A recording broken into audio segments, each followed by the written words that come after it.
Bonjour Hervé, écoute, j'ai chargé ta presse, je te laisse la parole et c'est à toi. Ok, super. Bah, écoutez, bonjour à tous. Merci de m'accueillir sur Engage et Convert. Euh, je vais vous parler ce matin de marketing B2B grand compte, une vingtaine de minutes pour notamment vous présenter la stratégie d'account-based marketing qu'on met en place chez Biomérieux depuis 3 ans. Notre cliente Olivia Seward n'a pas pu se joindre à nous, mais je vais essayer d'être fidèle à la réalité. Donc, effectivement, on vit une situation complètement inédite et donc, au-delà même de l'exemple Biomérieux, je vais vous réexpliquer un petit peu ce que c'est que la stratégie ABM avec laquelle tout le monde n'est pas forcément familiarisé, mais aussi vous dire que cette stratégie orientée sur des comptes bien précis a vraiment pas mal d'atouts pour aider les entreprises à sortir de la crise. Alors en 2 mots, qui je suis, je dirige ABM Orchestra, on est spécialiste d'ABM, d'Account-Based Marketing, donc cette stratégie qui consiste à aligner marketing et commerciaux pour mieux performer sur des listes très courtes de grands comptes stratégiques. Donc ça commence à prendre corps maintenant, cette stratégie dans de très nombreuses entreprises.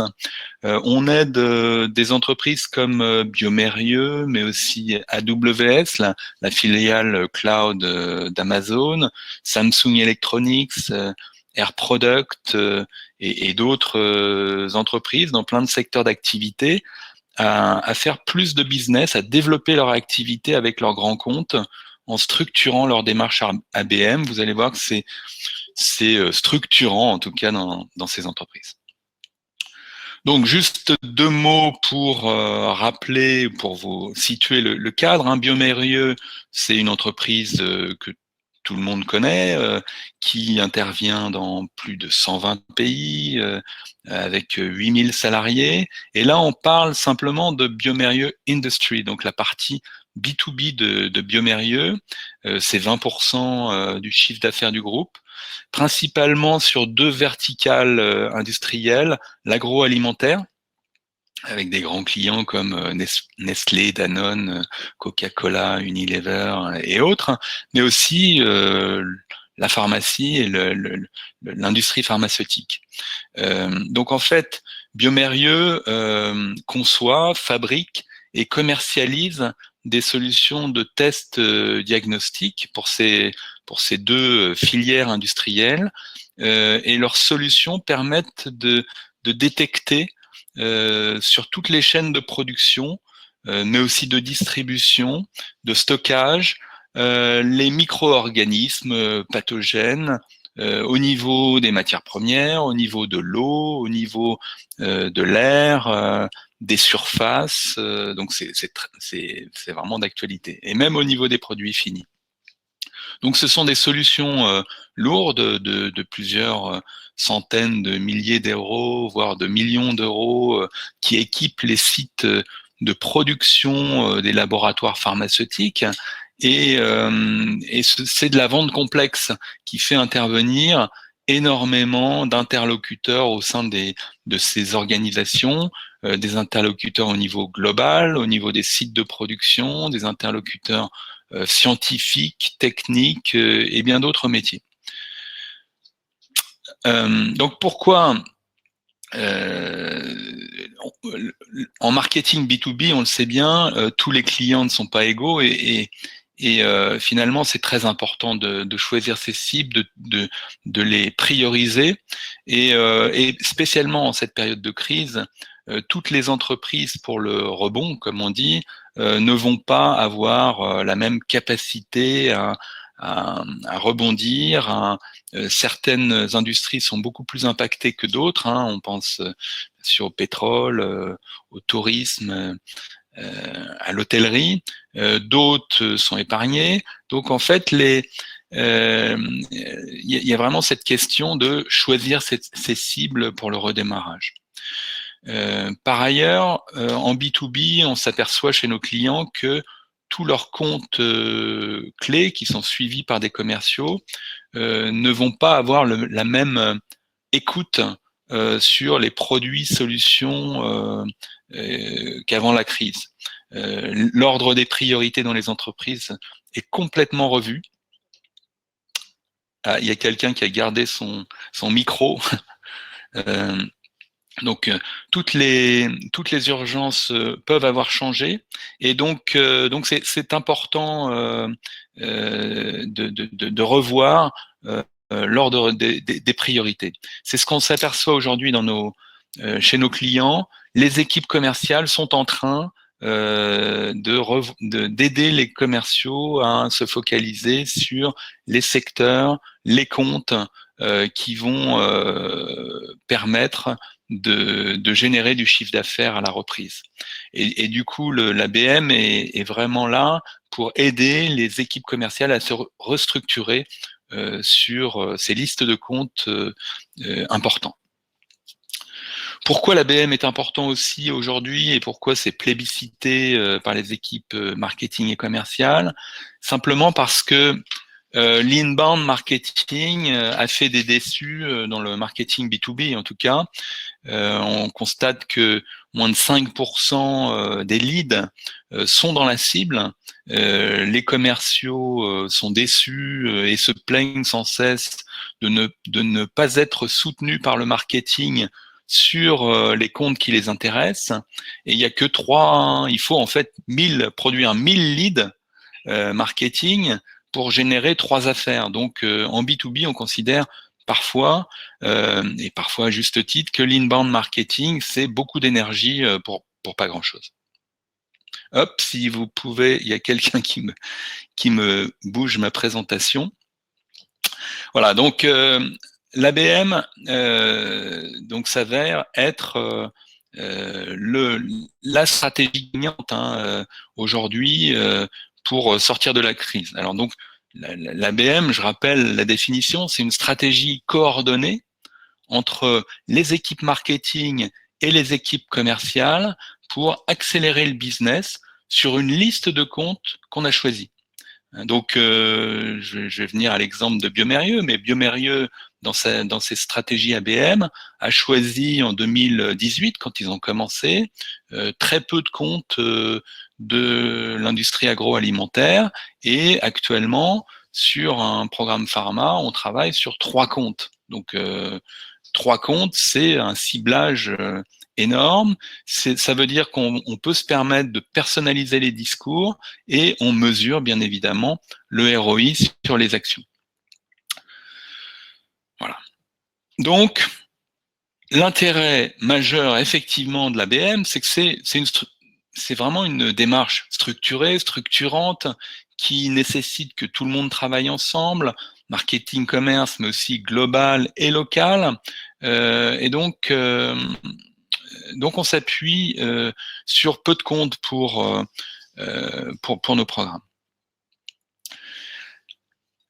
Biomérieux Industrie était tout à fait le bon candidat pour faire de l'ABM parce que ça fait maintenant plus de 5 ans, 8 ans bientôt, qu'ils ont adopté un modèle qui a structuré les grands comptes sur la valeur commerciale apportée à l'entreprise. Donc c'est un modèle qu'ils appellent le Customer Value Model qui permet de prioriser les comptes en fonction de la lifetime value.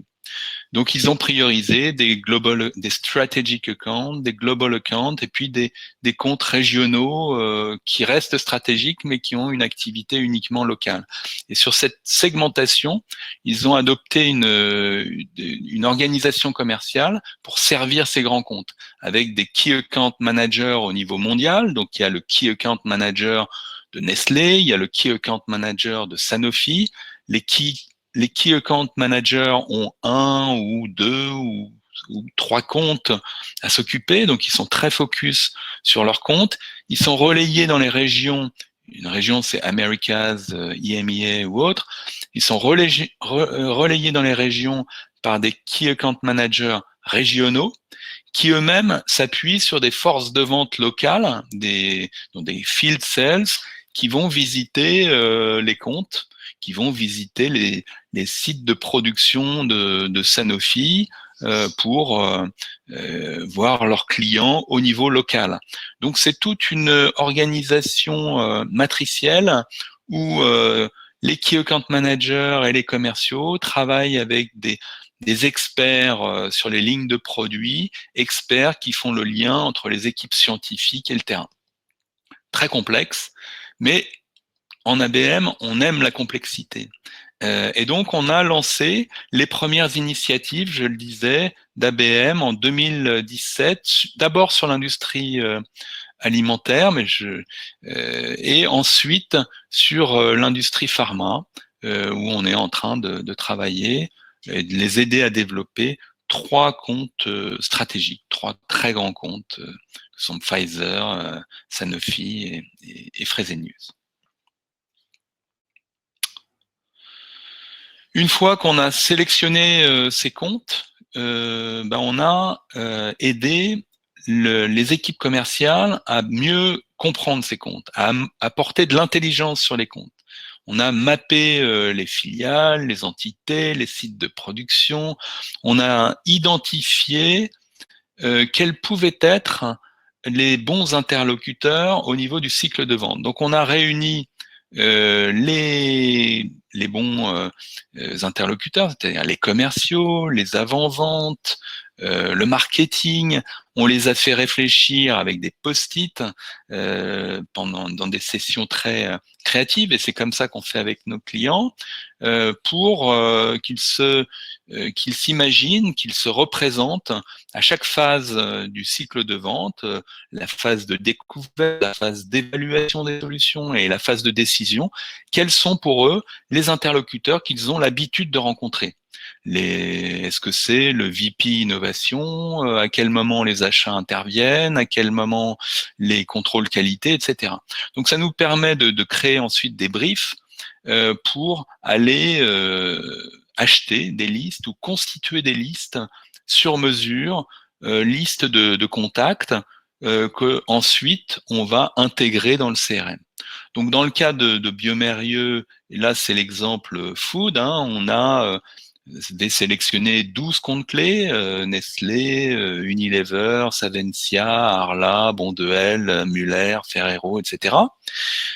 Et donc sur ces 12 comptes clés, les commerciaux nous avaient aidés à détecter quels étaient les personas importants dans les cycles d'adoption des produits biomérieux. Donc, c'est les microbiologistes, le contrôle qualité, la compliance, le département finance, l'innovation, la R&D, etc. Et donc, on a été chercher une base de 4000 contacts dans le monde, donc plusieurs centaines de contacts qu'on a uploadés dans le CRM du client pour constituer l'audience marketing. Audience qu'on a complétée par des audiences de profil LinkedIn qu'on a constituées pour, vous allez voir après, les diffusions de campagne. On avait nos comptes, on avait nos audiences marketing. Ensuite, on a créé avec YouLoveWorld d'ailleurs des contenus dédiés à nos produits. Donc, et toujours en phase amont de préparation du programme. On a dans ces workshops avec les commerciaux, on a détecté quels pouvaient être les freins, les leviers à adopter les produits et les solutions stratégiques de Biomérieux et identifier quels étaient les sujets d'intérêt de nos cibles au-delà des produits, bien sûr. Donc, une fois qu'on a compris ces problématiques, on a briefé YouLoveWorld qui a conçu donc des livres blancs à la fois à très forte valeur ajoutée scientifique. Notre content strategist chez YouLoveWorld travaillait en en symbiose avec les experts internes de Biomérieux qui, eux, relisaient, validaient les textes, etc. Et donc, on a conçu des documents de très forte qualité, des interviews, on continue d'ailleurs à en concevoir, pour permettre d'alimenter le programme de notoriété ciblé sur les comptes qu'on a choisis et développer la notoriété.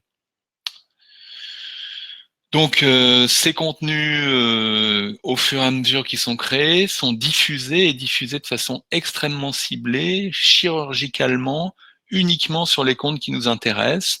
Donc, au travers de programmes d'emailing qui vont pointer sur des landing pages gérées par le marketing automation, notifier les inside sales qui sont propriétaires des comptes qu'on a sélectionnés, les 3 comptes pharma qu'on a sélectionnés, et donc dans les régions adaptées, et qui vont relancer ces leads pour transformer en fait ces manifestations d'intérêt, ces téléchargements de livres blancs, ces visualisations de vidéos, en conversation, puis de conversation en rendez-vous découverte, puis de rendez-vous découverte en détection d'opportunités dans Salesforce.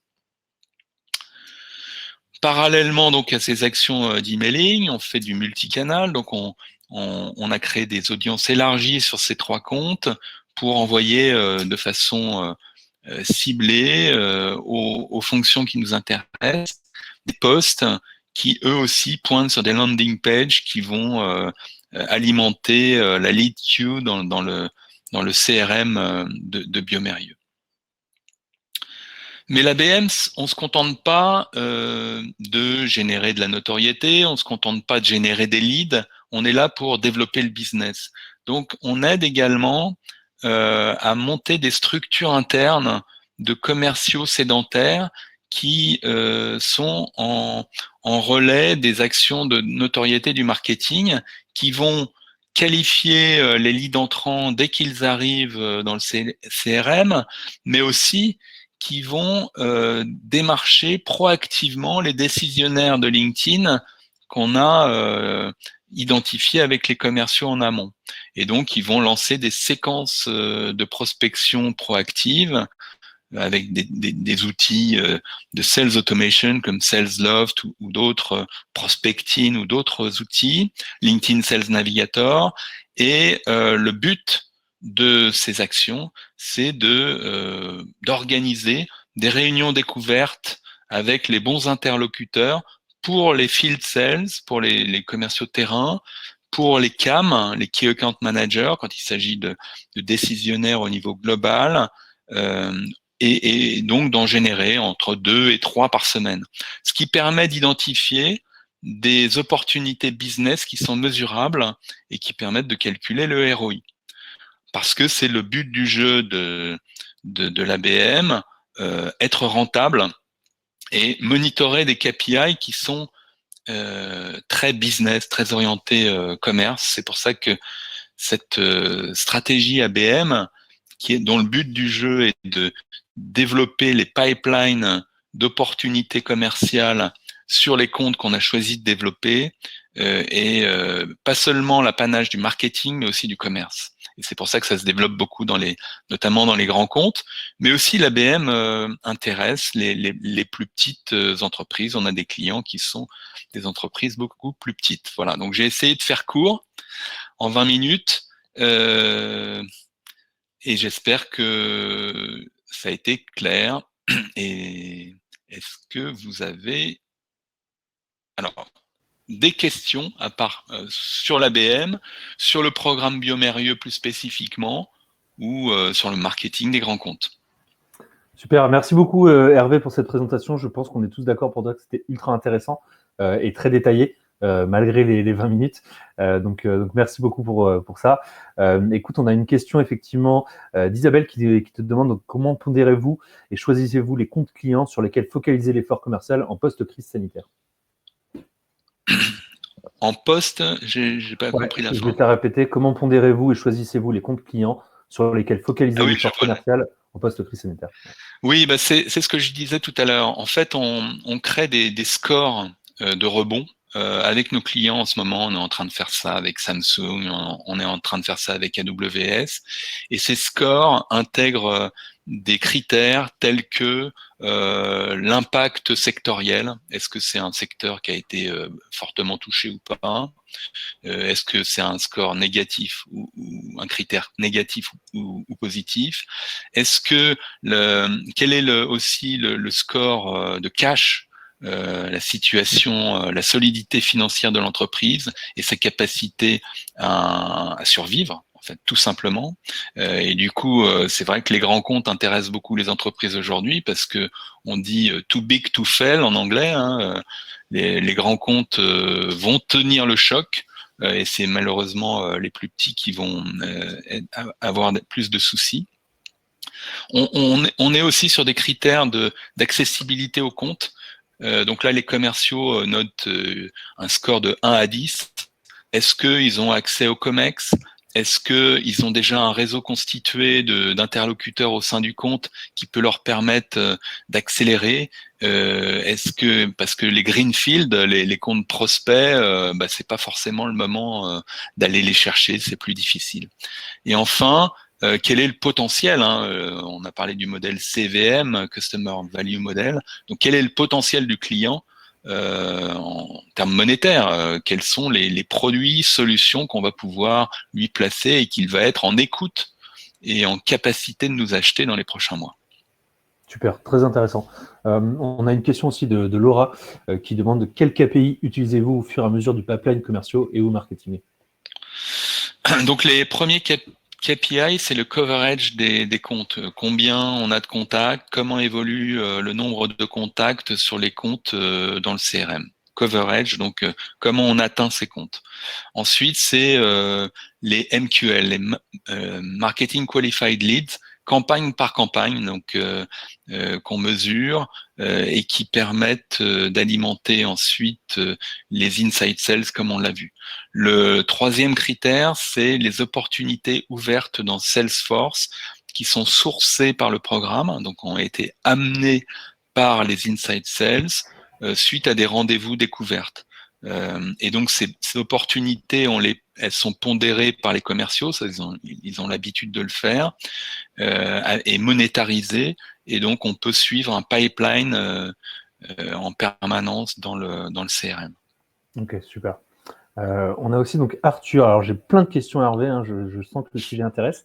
Arthur qui demande comment est-ce que vous avez vécu la transformation du fonctionnement des secteurs marketing et communication? La transformation, elle est permanente. On a eu d'abord un marketing de masse en B2B qui a été transposé du B2C. Donc l'inbound a fait son chemin.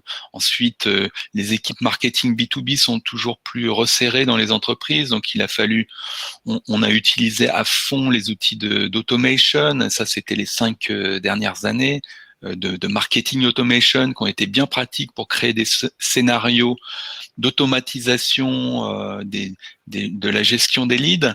Et puis on s'est rendu compte plus récemment que, c'était mon premier slide qui montrait que les leads sont pas toujours tous qualifiés, et donc on remue beaucoup d'air en B2B, en inbound, et donc les entreprises se recentrent de plus en plus sur les comptes qui intéressent les commerciaux, et donc ça devient un marketing plus Sioux qui prend de plus en plus en compte les besoins des cibles et qui va automatiser la personnalisation, qui va cibler beaucoup plus les entreprises qu'on veut toucher, qui va créer des mini-audiences au sein des audiences. Donc non, c'est vraiment génial ce qui se passe en ce moment en marketing, c'est fabuleux. Ouais, et puis comme tu le dis, je pense que c'est le bon moment aussi pour s'adapter et tester de nouvelles pratiques, hein. Voilà. Alors, on a deux questions de Romain, alors qui te demande pour les formulaires sur les campagnes LinkedIn, est-ce que tu mets directement le formulaire sur LinkedIn ou est-ce que tu renvoies sur une landing page, et combien est-ce que de profils différents tu conseilles de toucher sur une entreprise? Alors nous, en ABM, on fait les deux, hein. On a des landing pages LinkedIn, sur LinkedIn, donc on reçoit beaucoup plus de leads, hein. C'est plus facile quand on est membre de LinkedIn d'appuyer sur un bouton que de remplir un formulaire, mais du coup les engagements sont moins forts. Donc on en a 10 fois plus de remontées quand c'est des formulaires LinkedIn, mais des engagements beaucoup moins forts. Donc ça dépend des types de contenus. Pour des contenus à très forte valeur ajoutée, on préfère proposer des formulaires du marketing automation avec des notifications plus profondes qui vont tout de suite impacter l'honneur, enfin le propriétaire du compte pour une relance immédiate. Et la deuxième question, c'était... La deuxième question, c'était combien de profils différents est-ce que tu conseilles de toucher sur Ah oui, l'entreprise? donc les audiences sur LinkedIn, LinkedIn Ads, par contre, on est au moins à 4-5 000 profils sur un compte donné, hein. Un Vinci, par exemple, on va avoir 3 000 à 4 000 employés de Vinci qui vont être ciblés. Donc, il va y avoir l'IT, il va y avoir les métiers, la RH, etc. Donc, c'est le minimum quand même pour avoir un bon ciblage. Donc, ce qui veut dire que LinkedIn Ads en ABM, on l'utilise surtout pour les grands comptes. Par contre, LinkedIn Sales Navigator, pour les inside sales, on crée des listes de prospects très fines, de quelques centaines d'individus. Donc, on va avoir le cœur de cible des programmes qui, eux, vont être travaillés de façon proactive par les inside sales. D'accord, très clair. On a une question aussi de Laura qui demande quelle collaboration entre l'équipe marketing, entre YouLoveWords et les commerciaux est-ce que vous avez déployé une fois les ateliers réalisés? En fait, on a des calls d'alignement entre marketing et sales toutes les semaines. L'ABM, c'est une démarche structurée et structurante sur le long terme. Et c'est pour ça que les entreprises, même des très grosses entreprises, font appel à nous pour les aider à tenir la distance, parce que il suffit qu'on arrête les réunions d'alignement 2 semaines, chacun repart dans son coin et on oublie qu'il y a un programme commun qui nous unit, quoi. Donc il faut à chaque fois un ABM Honor, des calls d'alignement, alignement entre sales et marketing, alignement entre les inside sales et les key account managers. Donc c'est de l'alignement permanent pour ramener ses troupes. Moi, je joue le rôle de chien de berger en permanence. Mais tu as totalement raison, je pense qu'on rappellera jamais suffisamment la pertinence d'un alignement entre sales et marketing. C'est hyper, c'est nécessaire en tout cas. On a une dernière question, je crois, Hervé, de Marion, qui demande, donc, pour vous, Marieux, utilisez-vous d'autres canaux que l'emailing ou LinkedIn?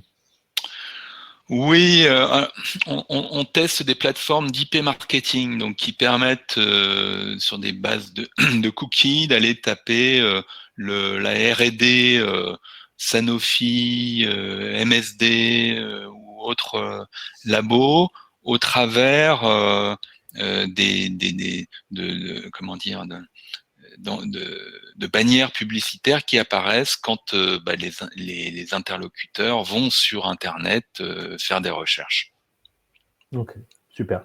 Des plateformes comme Madison Logic, comme Demandbase, mais qui sont des plateformes plus lourdes à mettre en œuvre et plus chères. Donc, c'est des 20 000 $ par trimestre. Donc, il faut quand même avoir des programmes costauds pour supporter ça.